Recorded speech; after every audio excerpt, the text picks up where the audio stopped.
Welcome to Uncovering Mr. Right, an online communication for women only.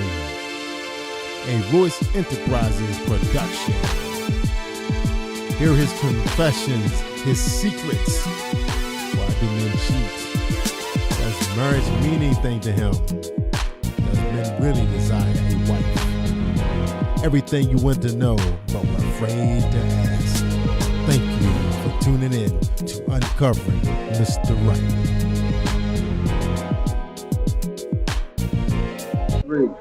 Go. Hi, this is Rici.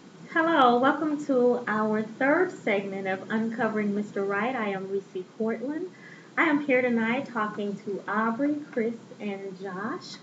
We have two 24-year-olds and one 30-year-old, and we're going to explore the differences in dating perspectives between 30-year-old African American men and 24-year-old African American men. So, for all of you ladies ages 18 through 35, pay close attention so that you will see what your pickings are like and what they are looking for. We'll start with Aubrey. Aubrey, tell me what you're looking for when you are out there. I don't know if you're at the club, if you're at the singles meeting at church, if you're at the bowling alley. Where you at looking for women? Well, first of all, I'm not looking for women, but I meet them. Let me ask you a question. I'm going to stop you right there. So if you're not looking for women, and women aren't supposed to be the ones out looking for men, how are you guys finding each other? Well, see, the thing is, when you say looking for women, that just means that I'm like thirsty out there, like trying to chase down a woman. I'm out there, I meet people just by the nature of my personality. But to answer your question, what I'm looking for, I'm looking for a woman who has confidence, supreme confidence in herself, who is very ambitious, intellectual, open-minded, uh, peaceful, and knows how to live peacefully. You know what I mean? So basically, what I'm looking for is somebody who I could potentially, of course, get to know, grow with, um, explore with, because I'm very spontaneous, open-minded myself. So I need somebody that's of the same ilk. So, like I said, confidence is very important. Intelligence, ambition. So I'm all those things. So I just need the female version of myself, pretty much. So in your mind, who makes the first move? Oh, of course I do. But it's funny, my last girlfriend made the first move on me. But I don't mind doing that. I mean, I'm used to it. That's what I do. You're used to making the first move, but it's okay for a woman to do it. Yeah, because I mean, like I said, I want a confident woman. I don't mind that. Okay. And so what does the first move for a confident woman, how does that differ than the first move from a thirsty woman? Uh, it's more organic, more natural, where it's not like that's an ulterior motive. The motive is just that she found you interesting enough to approach you, Okay. as opposed to she see you maybe with a nice pair of shoes on, a nice something that means money, or that means you are of a certain means or whatever. So yeah, it's just natural, organic. Okay. So Chris, what are you looking for? What I'm looking for, and definitely looking for in a woman is confidence. I think that's the most important trait you can find in a person right now. I think respect is another thing that I always look for. I think if you're confident in yourself and you know how to carry yourself, then respect will be in the forefront. I think if you're I don't know, too aggressive or too passive, you you don't get noticed. So what is too aggressive? Too aggressive would be almost anything that makes you feel awkward. So if you feel like whoever you're with, whether it be a friend or a brother or sister or whoever, I feel like if you might think they might be uncomfortable, then whoever you're talking to or whoever you're pursuing, they'll be uncomfortable as well. So she should judge the level of her aggressiveness by How would you you. approach? How would you approach someone you feel comfortable with? Okay. Um, And so what's too passive? what is too passive? Um, Too passive if you don't engage. If you don't engage in a conversation, if you don't engage in an activity, um, if the group is deciding to go somewhere or to engage in some act, and you decide not even to say that you're not interested in it, or to choose not to just participate, just fade to the back. I think if you're not interested in it, just say you aren't, and maybe this is why I'm not. So who makes the first move? Both. I think I would definitely think the male should make the first move. Um, but in any instance, I mean, What's the first move to you? what is the first move? Just an engaging in conversation. I think So if you say that's hi the and first start move. talking, that's enough for me to know that you're interested? No, Okay, so what's the not first enough. move? How do I know when you're making a move? It should be more than words. It should be eye contact. It should be subtle gestures or subtle contact. Those kind of things. Okay. Josh, what you looking for? Confidence. That's a. Okay, so the three of you guys all said confidence. Everyone said confidence, but I just like a great.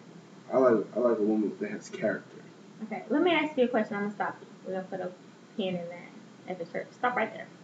Put a pin in that. Distinguish for me. Tell me what the difference is between confidence and arrogance. See, well, that's a real big speed bump for me because a lot of people say I come off with a real strong arrogance, but I'm just confident because I know what I'm talking about. See, so when you're talking about a woman, how do you say that what makes you say that a woman is confident versus when you say that a woman is stuck up or conceited or arrogant? A woman that blows hot air is stuck up because if she doesn't know what she's talking, just not knowing what she's talking about, clearly just rambling off on things of this, just her opinion that may not be socially correct.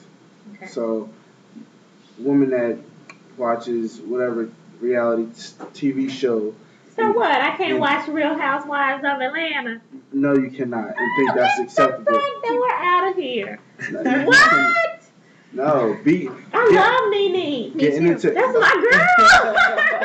Getting into an altercation at a restaurant is unacceptable. In any facet of life, if you get into any altercation in public, well, not at all, especially when there's cameras where people can actually judge you, that's not professional.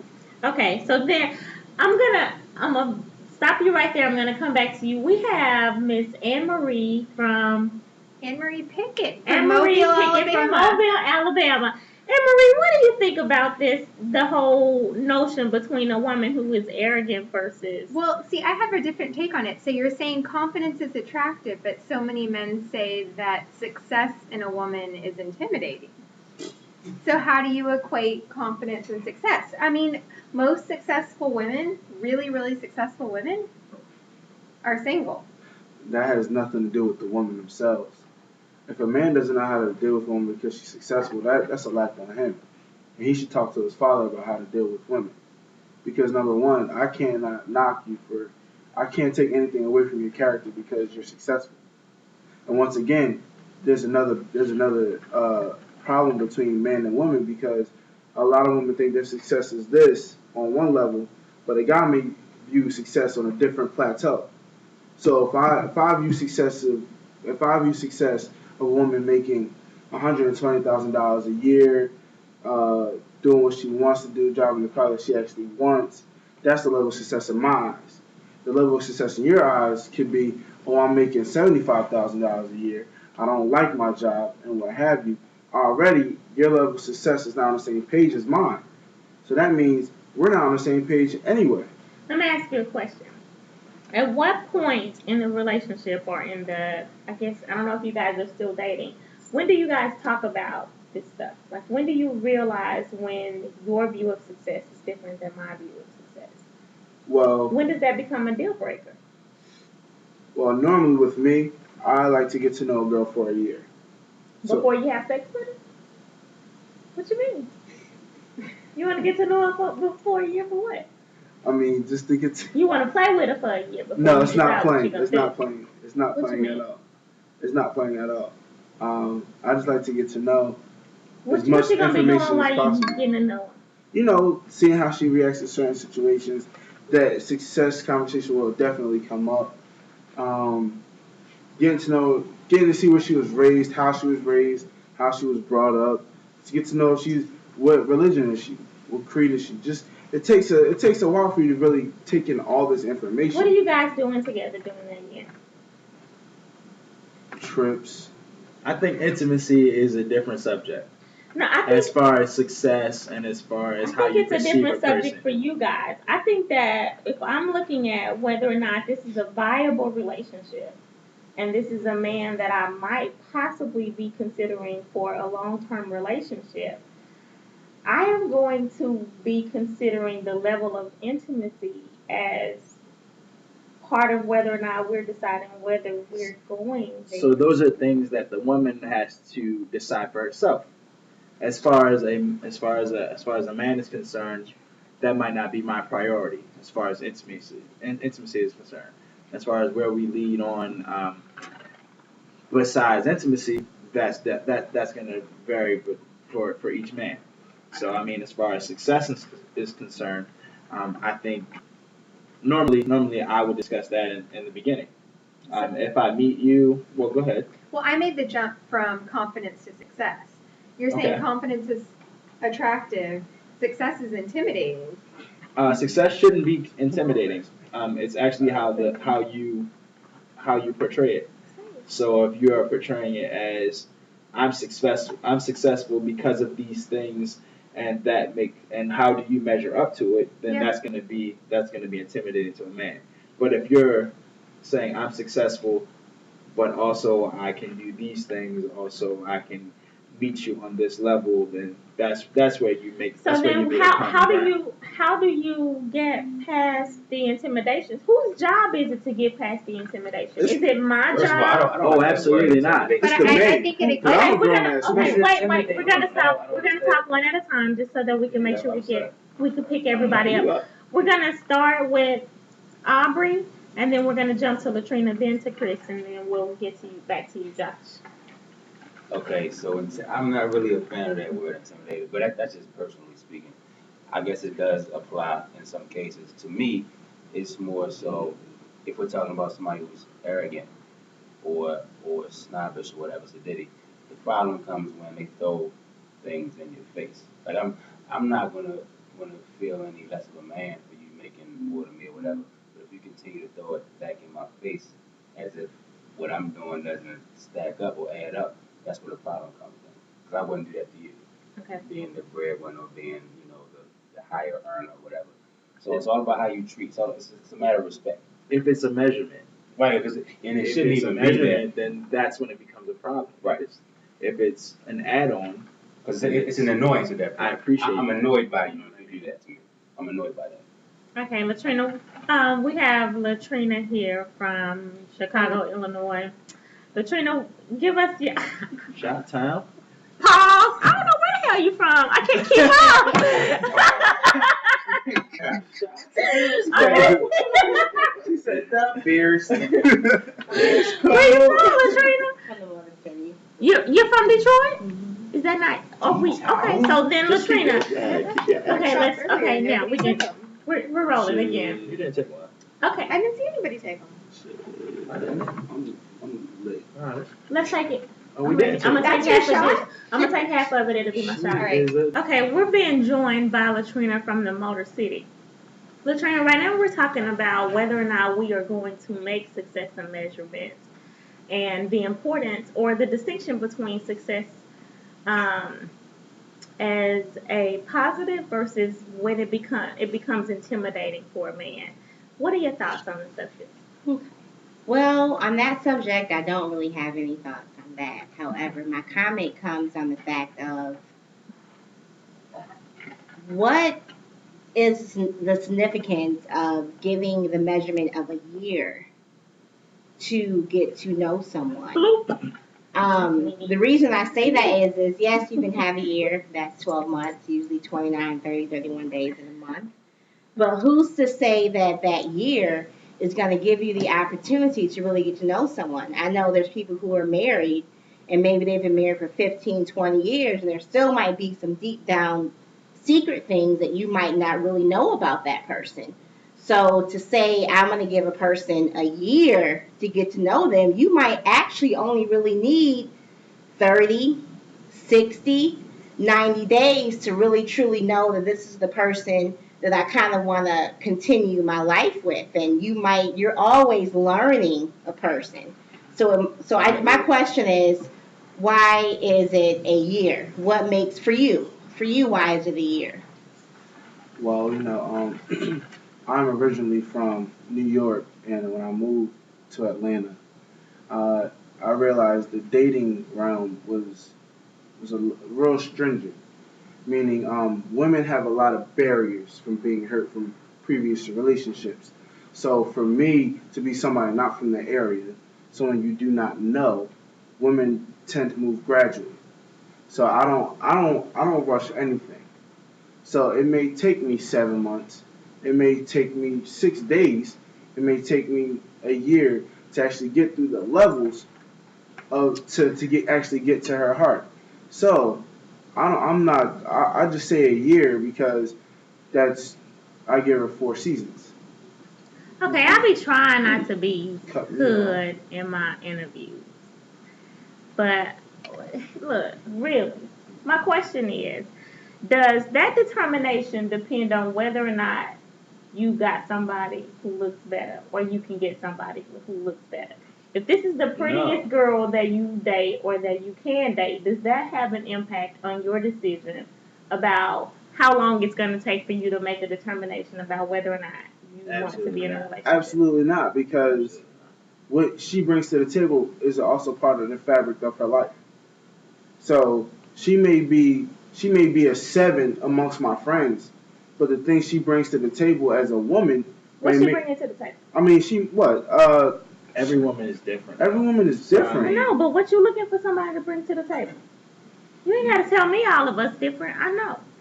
So the first thing would be confidence. So I like my woman to cook.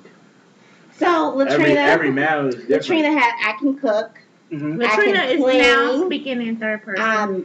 Yes, in third person. I'm educated, working on my doctorate. But wait. You don't need to pull all your bullets. No. Because first you need to see what he's looking for. One person talk at a time. Latrina just came to the table, so let Latrina talk. My advice would be not to pull all your bullets at once. But that's your advice. What works for you works for you, but what works for Latrina works for Latrina. But you're talking to a gentleman who is telling you what he's looking for. Is this gentleman single? Are you trying to find a gentleman? Is this gentleman single? Are you trying to find a gentleman that's single or a gentleman? No, my question is. I'm gonna. No, not you. The gentleman. Okay, I'm gonna call a timeout. Timeout. I'm the ref. So. Single. So, but no, I'm not trying to cut you off. However, I feel as though if I'm talking, a flag on the plate. If I'm talking in regards to how I want to talk, and I'm sitting here respectfully respecting everyone's opinion and the things they want to put on the table, then therefore what I want to put on the table, what I want to bring to the plate, or what I want to bring to the table is up to me. Okay. I feel as though people play around the bush. They say don't put all your cards out. But my thing is let's put it all on the table. Okay. Let's know what I'm working with. So let me just say this. Latrina, how old are you? 33. So Latrina's 33. Chris and Josh are 24. And I'm going to just say I cannot speak for Latrina. But I think she's saying, we don't want to talk about all the what sounds good and let's give me some political answers. We want you to talk about, be for real. All this, what you bring into the table, whether or not you're intimidating, how successful, we don't want to hear that bullshit no more. Talk to me and tell me what are the real differences between the women who are capturing these hearts of these men. Everybody acts like they want a lady who can be a whore. I think you want a whore who can act like a lady. That's very true. You go first, and then I'll go. Tell us what your name is. Time out. That was Josh. You got a time clock. Thank you for standing by. We will be heading to part 2 of discussions with Latrina Davis